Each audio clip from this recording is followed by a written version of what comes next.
একটি শহর এক মুহূর্তে ইতিহাস থেকে মুছে গেল, কারণ তারা আল্লাহর সতর্কতা অস্বীকার করেছিল, যেখানে মানুষ আল্লাহর সীমা ভুলে গিয়েছিল। আল্লাহ পাঠালেন লূত আলাইহিসসালামকে, যিনি সত্যের পথে ডাকছিলেন। কিন্তু তারা সেই সতর্ক বার্তা উপহাস করল।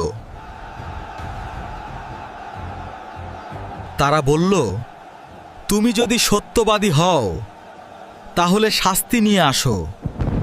এরপর আল্লাহর পক্ষ থেকে এলো এক গোপন বার্তা, এক চূড়ান্ত সিদ্ধান্ত। ফেরেশতারা লূত আলাইহিসসালামকে নির্দেশ দেন রাতের বেলা শহর ছেড়ে বের হয়ে যেতে, পিছনে ফিরে না তাকাতে। ভোরের আলো ফুটতে না ফুটতেই শুরু হলো ভয়ঙ্কর কম্পন। সকালের আলো ফোটার সঙ্গেই তাদের শহর কাঁপতে শুরু করল।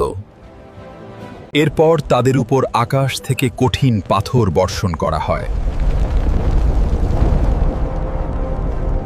অতঃপর আমরা তাদের জনপদকে উল্টে দিলাম এবং তাদের উপর পাথরের বৃষ্টি বর্ষণ করলাম।